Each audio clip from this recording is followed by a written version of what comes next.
The ocean stretched endlessly in all directions, a shifting canvas of grays and deep blues under a sky thick with low-hanging clouds. The wind carried the tang of salt and something older, something forgotten. Sam Calder leaned against the railing of his weathered trawler, the Marlin's Wake, his eyes narrowed beneath a furrowed brow. His hands, calloused and stained from years of ocean work, gripped the railing as if he expected the sea to rise up and pull him under. Sam had been at sea for 6 days. He wasn't following any fishing route, nor did he have a destination. Officially, he was on an independent marine study funded by a small conservation grant. Unofficially, he was running from deadlines, from conversations he didn't want to have, from a world that had grown too loud and too shallow. Out here, 135 miles offshore, there was only the churn of the ocean and the occasional creak of the ship's hull. It was quiet, honest, indifferent. He'd been charting erratic migratory patterns in fish, an anomaly he couldn't explain. Sonar readings had started showing movement too large and too consistent to be ordinary schools. At first, he thought it was an equipment glitch. Then came the recordings, low-frequency pulses that didn't match any known marine life. Some part of him hoped it was a new species. A bigger part feared it was a mechanical leviathan, another deep-sea mining operation testing drones, or worse. The boat's radio crackled again, nothing but static. He tapped the receiver, adjusted the frequency, and cursed under his breath. It had been unreliable since yesterday. With each mile traveled further from shore, the silence had deepened, not just physically but existentially, like the world had folded inward and left him on the outside. That morning, the water had taken on an odd clarity. The fog burned off in a way that revealed the sea's underbelly, slick, endless, and oddly still. Sam watched the horizon, absently sipping lukewarm coffee, when he saw something breach. Not a whale, not a shark. It was too smooth, too deliberate. Just a dark hump sliding under again, not making a splash. He stood up straighter, coffee forgotten, and grabbed the binoculars from the hook beside the wheel. Scanning the surface, he caught a glimpse. A long curve just beneath the surface, a tail, or something like it, trailing behind. Then it vanished. He lowered the binoculars slowly, his heart thudding not from fear, but a sharp alertness he hadn't felt in years. The day wore on with no repeat sighting. He reviewed the sonar, watched the readings spike once and fade. He wrote it off as a trick of light, of hope. He'd been alone too long. The following morning, the fog returned, but this time it moved unnaturally, as if it flowed against the wind. Sam emerged on deck to see the water boiling in a slow circle 50 feet from the boat. He approached the edge warily. Then, without sound or splash, a head rose from the deep. It was not the head of any animal Sam knew. Smooth, scaled, and crowned with curved, ridge-like horns, it looked almost reptilian, but far too large. Its eyes, green with a slitted pupil, fixed on him. There was no aggression, no immediate threat, just a chilling intelligence, studying him as carefully as he studied it. Sam didn't move. He barely breathed. The creature tilted its head slightly, the way a dog might when puzzled. Water streamed from its snout as it blinked, then submerged again without a ripple. Gone. He remained frozen, one hand clenching the railing, the other hanging uselessly at his side. His mind reeled through every classification of marine life, every possibility. Was it an illusion? A mutation? Had he cracked? He replayed the moment in his head 100 times that day, sketching what he saw, writing down details before they faded. The sonar stayed quiet, the sea calm. He told himself not to wait for it the next morning, but he did. He stood outside from dawn until the sun was high, pretending to clean the equipment, but his eyes never left the water. Hours passed. Just as he was turning to go back inside, a low, rippling hum vibrated through the hull. He froze. Slowly, cautiously, he turned back. The dragon, he dared now to call it that, rose again, closer this time. Its massive head hovered just above the waves, level with the boat's deck. It opened its mouth slightly, revealing rows of short, conical teeth, and released a sound. Not a roar, not a growl, but a low, sonorous rumble that resonated through Sam's chest. He didn't run. He didn't even flinch. Instead, something compelled him to speak.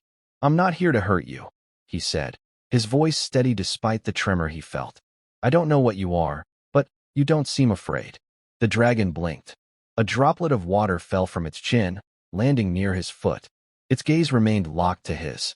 Then it did something that turned fear into fascination. It nodded. A small, slow dip of the head. Sam exhaled sharply, half laughing, half in disbelief. The creature lingered a moment longer, then sank back into the deep. No threat, no violence, just observation and perhaps recognition. He couldn't sleep that night. His mind raced with possibilities. He dug through his database, scanned old maritime myths, searched ancient sailors' accounts of sea serpents and leviathans. Most were riddled with exaggerations, but a few entries spoke of creatures sighted in remote waters, intelligent and elusive, never harming a soul. The next morning, he left out a fish from his stores, laying it on the deck near the railing.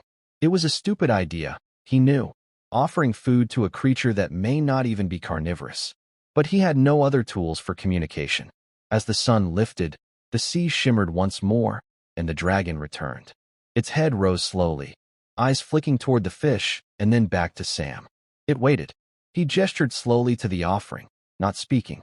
The dragon approached, gently gripping the fish in its teeth, then paused. It made a clicking sound, not threatening, more like acknowledgement, before swallowing it and descending again. Each interaction left Sam with more questions and fewer answers.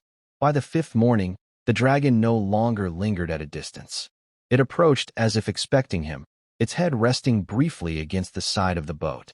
Sam placed a hand on the railing near it, not touching but close enough that if it wished, the creature could reach him. The air between them pulsed with tension, not the tension of danger, but of something beginning. Whatever this was, it wasn't an accident. The dragon had chosen to return. And so had he. Behind the haze of the open sea, something ancient and unknown had stirred, and for reasons he didn't yet understand, it had come looking for him. And Sam Calder, a man who thought he had left everything behind, found himself on the edge of something far greater than solitude. The mornings began to follow a rhythm, an almost sacred cadence between man and mystery. Sam would rise before the sun, make coffee out of habit rather than need, and walk the creaking deck of the Marlin's wake, waiting for the first sign, a ripple, a shadow, or sometimes nothing at all. But by the sixth morning, the dragon always came. It breached like it understood the timing, rising with regal grace from the gray depths. Each time, it came a little closer. Each time, Sam found himself less afraid and more intrigued. The initial disbelief had settled into something deeper, a growing connection, quiet and undeniable. He had named it, though never aloud. Nero, he wrote in his journal. Latin for black, though the creature was more of a deep green, like old moss clinging to river stones. Still, the name felt right. Ancient. Sovereign. Sam stopped trying to record it. He had the cameras mounted, sure, but he realized quickly that framing Nero like a specimen only widened the distance between them. So he took notes instead. Descriptions, gestures, theories. Nero responded to his presence. That much was clear. Its movements were deliberate, often mirroring Sam's as if it were studying him just as intently. One morning, Sam tried something different. Instead of waiting silently, he spoke. "You're not just passing through, are you?" Nero lifted his head slightly, the watery sheen on its scales catching the sun. It didn't respond in any way Sam could quantify, but it didn't leave either. He tried again. "Why me?" A low thrumming sound reverberated from Nero's throat. Not a growl, more like a deep, musical vibration. It wasn't menacing. It was resonant, like the echo of a distant cello played underwater. Sam reached into the cooler beside him and pulled out another fish, this one larger, fresher. He laid it on the deck. Nero approached, his golden eyes scanning Sam as much as the offering. Instead of taking the fish immediately, Nero stared for a long moment, then tilted his head toward the open sea. Sam followed the gaze. There was nothing but the churning waves, but something about the gesture felt intentional. "You want me to follow you?" he asked. Nero blinked once. Slowly. That blink ignited a spark in Sam's chest, an impossible hope that this wasn't just interaction, but communication. He hesitated only a moment before lowering the inflatable raft into the water. He didn't bring a harpoon, a camera, or any kind of protective gear. Just himself, a waterproof notebook, and his instincts.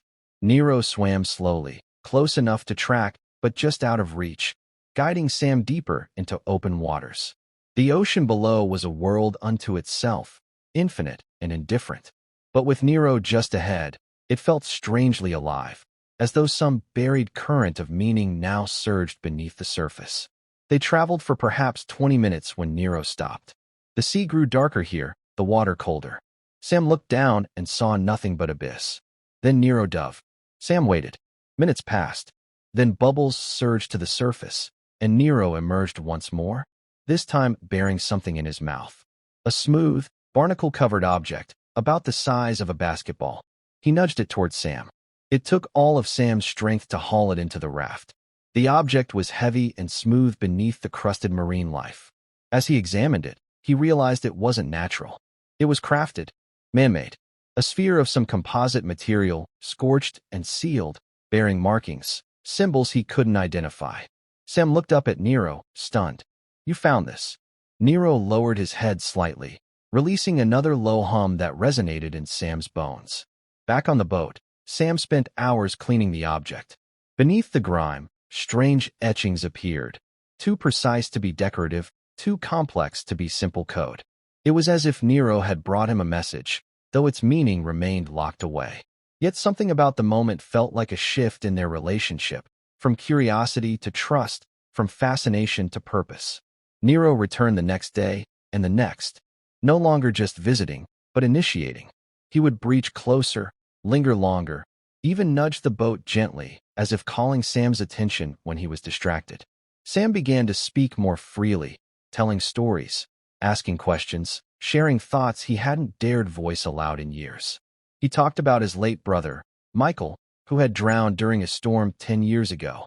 They'd been fishing in a rented skiff, too far from shore, too young to read the sky. Michael had tried to swim for help. Sam had stayed behind. He never forgave himself for surviving. "I think that's why I stayed out here," Sam confessed one afternoon, legs dangling off the edge of the deck. Nero's head rested inches from the hull. Not to escape. To listen. Maybe to make something right. Nero let out a soft exhale, warm and sea-scented, and rested his eyes for a moment, as if in silent understanding. It wasn't all solemnity. There were strange moments of humor, too.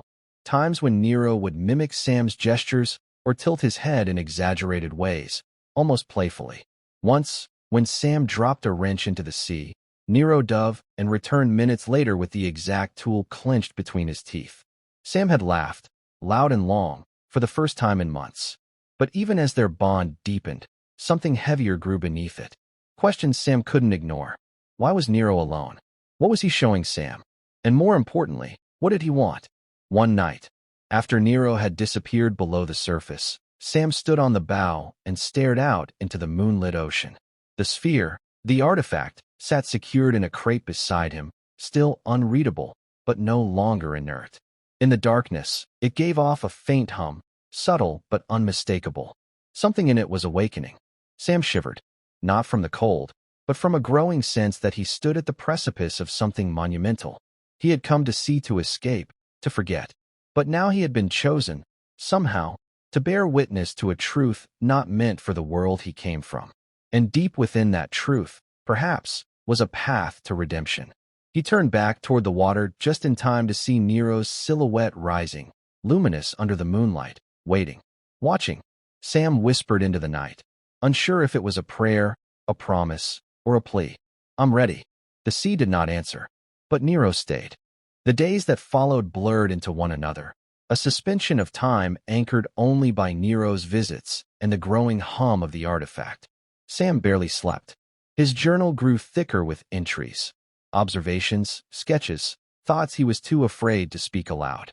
He knew now that this was no random encounter. Nero hadn't surfaced by chance. The sphere, the gestures, the gaze that seemed to carry centuries of memory, it was all deliberate. The hum of the artifact wasn't constant. It pulsed, like a heartbeat, growing stronger when Nero was near and fading as he swam away. Sam experimented, moving it to different parts of the boat, submerging it in seawater, exposing it to heat and cold. But nothing changed its rhythm except Nero's presence. It was attuned to him somehow, or to them both. One afternoon, while Nero rested with his forearms on the side of the boat, something he'd started doing regularly, As though trying to understand Sam's world, Sam placed the artifact beside him. Nero did not move away. Instead, he leaned forward and pressed his snout lightly against its surface. The hum surged. Lights, faint and thread-thin, etched across the surface like veins of glowing ink. Sam flinched. Nero didn't. The light dimmed after a moment, but Sam had seen enough. The artifact wasn't just a relic. It was a key. But to what? His thoughts spiraled. This was no marine creature. Nero was intelligent, sentient in ways humans didn't have the language to express. And he had chosen Sam, a broken man with salt-rusted tools and ghosts in his logbooks. That night, Sam radioed in to the mainland. He didn't reveal everything, just enough to keep his license active and the Coast Guard from checking on him. He didn't want anyone out here. Not yet. Not until he understood what Nero was protecting, or guarding against. He spent more time in the water now, tethered to the boat, but swimming alongside Nero in silence. At first, he thought it would be terrifying. It wasn't. Nero swam slowly, deliberately, sometimes brushing against Sam as if guiding his path. Once, they dove together to a depth where sunlight fractured into prisms, and Nero actually pointed, with a claw toward a jagged chasm beneath them. Sam squinted. Something was down there. A structure maybe, or an opening. They didn't go further. Nero turned and led him back to the surface, faster this time, the water growing colder as they ascended. Sam surfaced, coughing, and when he looked back, Nero was gone. For the first time, he felt alone. When Nero returned the next morning, Sam didn't wait. "What is it?" he demanded, the question laced with frustration and awe. "Why show me that if we're not going down?"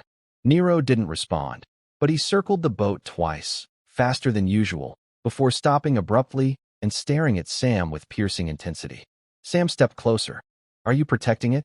Or me?" A low growl, less threatening than pained, rumbled from Nero's chest. Then he did something he hadn't done before. He reached out with one claw and scratched a symbol onto the deck, a spiral intersected by 3 lines. Sam stared at it, then back at Nero. "What is this?" "A warning." Nero tilted his head, the gesture oddly human. Then he dived, leaving the boat rocking gently in his wake. Sam didn't sleep that night.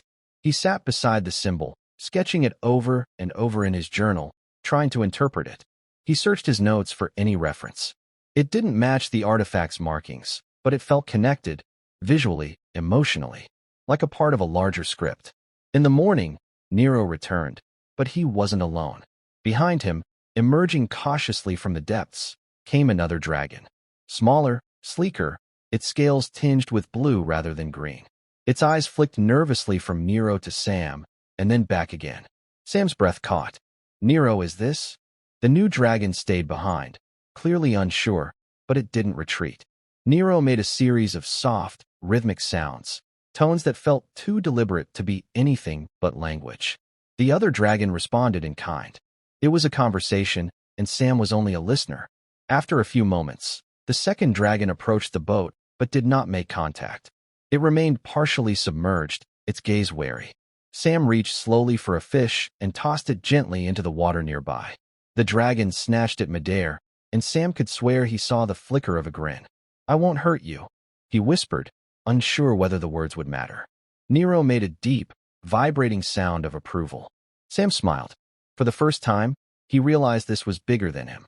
Nero wasn't just a solitary marvel.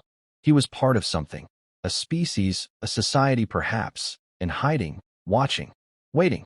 That night, Sam stood at the bow again, the artifact glowing faintly beside him. The wind had shifted, carrying a strange, metallic tang. He looked out over the water and saw lights, soft, pulsing points beneath the waves, like lanterns swaying deep below. Nero surfaced quietly beside him. "You want me to go down there, don't you?" Sam asked. Nero didn't nod, but the stillness in his body, the way he held his gaze, it was enough. Sam reached for his dive suit. He descended slower this time, guided by Nero. The lights below grew clearer, rows of them, spaced like beacons. They lit a path through the darkness, and Sam followed. The water was cold, the pressure mounting, but Nero stayed close, his presence a shield against the ocean's crushing silence. Then he saw it. A dome, massive, ancient, embedded in the ocean floor. Covered in coral, yet unmistakably built. Man-made. Or not. Nero touched the dome with his snout. The artifact pulsed in Sam's suit, heat blooming against his ribs. Then, slowly, a section of the dome opened, releasing a cloud of bubbles. Sam stared awestruck. The entrance beckoned. Nero turned to him, eyes bright and unblinking. Sam's mind raced. If he entered, there would be no going back. Not to the surface, not to the world as he'd known it. Everything would change. Everything had already changed. But in that moment, in the quiet dark with the weight of mystery before him and trust behind him, he felt no fear, only purpose. He pressed forward. The dome swallowed him in silence. As Sam stepped through the opening, he expected water to rush in, to drown him or crush him with pressure. But instead, the liquid seemed to pull back, repelled by an unseen force. He emerged into air, thin but breathable, and immediately staggered as gravity reasserted itself. Behind him, Nero waited at the threshold, half his body still submerged. He didn't follow. Sam understood. This place was meant for him alone. The chamber was vast and dimly lit by bioluminescent strands that twisted across the walls like vines. The surface beneath his feet was smooth, not metal, not stone, something alien and warm to the touch. His breath echoed unnaturally, each exhale bouncing back with a strange delay. He took a step forward, then another, drawn to the center of the room where the light converged above a platform. And there, waiting like a sentinel from a forgotten era, stood a figure. It was not human, at least not anymore. Its form was tall, elongated, its skin iridescent and webbed with veins of light. No mouth, yet its presence filled the space with undeniable sentience. It did not speak, not with words, but Sam felt its voice reverberate inside him, a resonance that bypassed language and struck at the core of thought. You came. The voice was layered, multiple tones woven into one. Sam tried to respond, but found no words. The being stepped closer. Its eyes, silver pools without pupils, held no malice, only burden. You carry the key. And the wound. Sam clutched the artifact, still warm against his chest. What is this place? A memory. A warning. A promise. The chamber flickered. Around them, projections emerged, ghostly echoes of what once had been. Towering spires beneath oceans, creatures moving in harmony, civilizations blooming not above but beneath the surface. The being raised its hand, and the images shifted. Destruction, fire in the seas, machines tearing into the ocean floor, screams without sound. We built too much, it said, reached too far, and when the earth pushed back, we vanished into myth. Sam watched, transfixed. Among the ruins swam creatures like Nero, scores of them, fleeing, fighting, hiding. Then darkness. You survived, Sam whispered. Some. Fewer now. We hid, waiting, watching, searching for one who might listen. Sam stepped forward, feeling the weight of that choice settle around him. Why me? The being studied him. Because you lost everything. And yet you remained. Not to conquer, but to understand. A pulse rang through the chamber. The lights dimmed, then flared again, brighter this time. The walls shifted, revealing an inner chamber. Sam approached slowly. Inside, more artifacts floated, suspended in invisible fields. Not just keys, records, tools, perhaps even weapons. And at the center, a second sphere. It was larger, dormant, cracked slightly along one side. This is what Nero showed me, Sam said. The being nodded, not with emotion, but with certainty. It binds what remains. It holds our last voice. But its fracture grows. Soon, it will fail. Sam stared. And if it fails? The ocean dies. And the silence spreads. The weight of it settled in his gut. This wasn't just about a lost civilization. This was about preservation. About balance. About memory. Nero hadn't chosen Sam to witness something sacred. He'd chosen him to protect it. What can I do? Sam asked. Take the voice. Carry it beyond the waves. Speak what we no longer can. A panel extended from the wall. Upon it, a series of symbols glowed, the same ones Nero had etched into the boat's deck. Sam reached out instinctively. The moment his fingers touched them, a current surged through him. Not pain, but knowledge. Images, concepts, histories not his own. The sensation overwhelmed him. He fell to his knees, gasping, tears spilling freely as the weight of an entire people's extinction coursed through him. When it passed, he was changed. The being stepped back. "Now you know." Sam rose unsteadily, the sphere in his arms lighter than it had any right to be. He turned, walking toward the threshold where Nero still waited.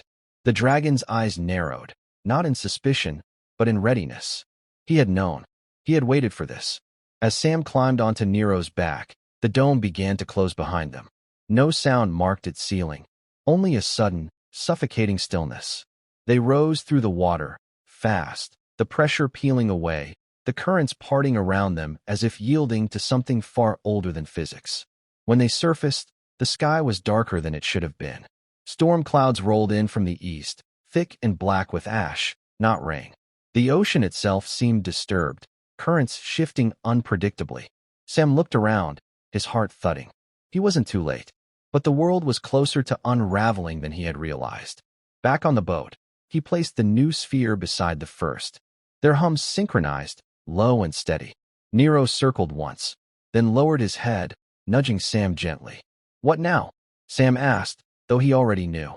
He radioed the mainland again, this time not as a fisherman checking in, but as a messenger. He didn't reveal everything. He couldn't. But he shared coordinates. He described Nero.